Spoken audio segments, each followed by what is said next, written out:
예. 지난달 최악의 산불로 인한 피해가 채 아물지도 않았는데 또다시 강원, 경북, 경남 지역 곳곳에서 산불 피해가 발생했습니다. 다행히 소방당국의 신속한 대처로 크게 번지지는 않았고 인명 및 민가 피해 없이 조기에 진화할 수가 있었습니다. 헌신적으로 노력해 주신 모든 분들께 진심으로 감사드립니다. 오늘과 내일도 대기가 건조한 가운데 강풍이 예보되어 있습니다. 긴장을 늦추지 말고 철저하게 대비해 주시기를 부탁드립니다.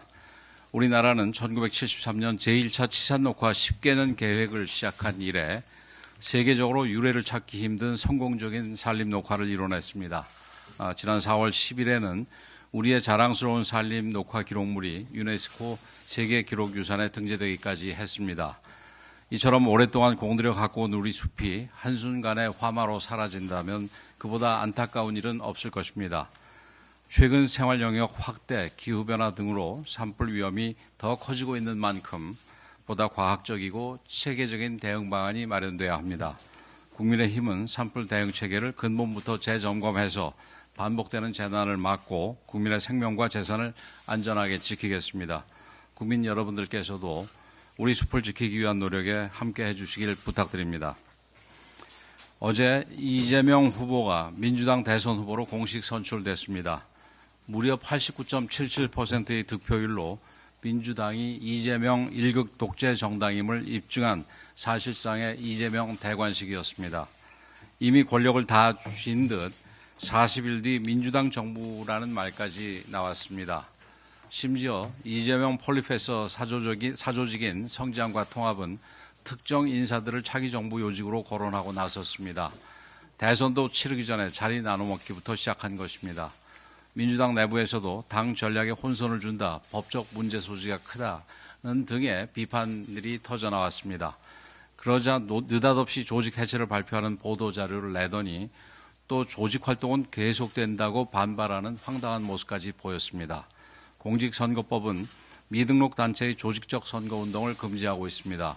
불법, 위법, 편법의 달인 이재명의 주특기가 또다시 등장한 것입니다.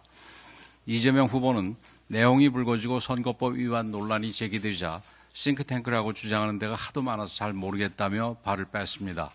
지금까지 계속 그래왔던 것처럼 달면 삼키고 쓰면 뱉는 이재명식 치고 빠지기 전법을 변함없이 구사한 것입니다. 책임은 없고 혼란만 남기는 정치, 이것이 이재명 리더십의 실체입니다. 또한 이 모습은 과거 문재인 정권 때와도 판박이입니다. 자신들의 이념과 이익에만 집착하는 세력들이 자리를 차지하고 앉아서 소득주도 성장, 탈원전과 같은 실패한 정책들을 쏟아냈습니다. 그 피해는 고스란히 국민과 기업에게 돌아갔습니다. 이제 그들이 이재명 후보 주변에 다시 모여들고 있습니다. 실패한 정책의 재탕, 자리 나눠먹기 구태의 반복입니다. 이번 성장과 통합 논란은 민주당의 탐욕과 무능, 이재명식 준법의식 부재를 낱낱이 드러낸 사건입니다.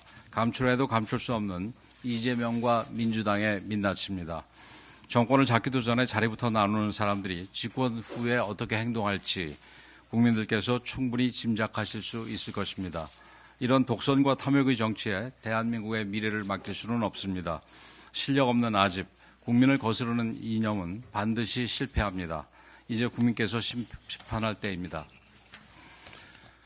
의정 갈등이 장기화되며 국민들께서 많은 어려움을 겪고 계십니다. 환자들은 필요한 진료를 제때 제대로 진료받지 못하고 있고 의료 현장은 인력난에 허덕이고 있습니다. 의대생들도 미래에 대한 불안과 혼란 속에 방황하고 있습니다. 지금 이 사태는 누가 이기고 지는 문제가 아닙니다.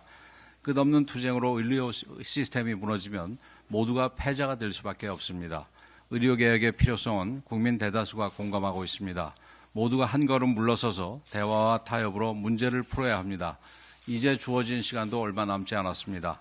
4월 말에서 5월 초면 의대생 유급 시한이 최종 만료됩니다. 지금 복귀하지 않으면 더 이상 구제할 방법이 없습니다. 집단 유급이 현실화되면 24, 25, 26학번 3개 학년이 한 강의실에서 수업을 들어야 하는 이른바 트리플링 사태가 발생합니다. 이런 최악의 사태가 발생하게 놔둬서는 안 됩니다. 정부는 이미 의대 정원을 증원 이전의 수준으로 되돌렸습니다. 필수 의료 강화와 의료개혁 방안도 의료계와 대화를 통해 추진하겠다고 약속한 바 있습니다. 그런데도 의대협은 복귀 의사는 밝히되 수업은 거부하라는 지침을 내렸다고 합니다. 학생 개개인의 자유를 침해하고 교육 현장의 혼란을 부추기는 매우 부적절한 행위입니다. 국민도 정부도 여러분의 복귀를 간절히 바라고 있습니다. 국민의힘은 의료계와 계속 소통하고 대화하면서 올바른 의료개혁 추진에 최선을 다할 것입니다. 의대생 여러분, 더 이상의 갈등은 끝냅시다. 하루속히 정상화의 길로 돌아와 주시기를 다시 한번 당부드립니다.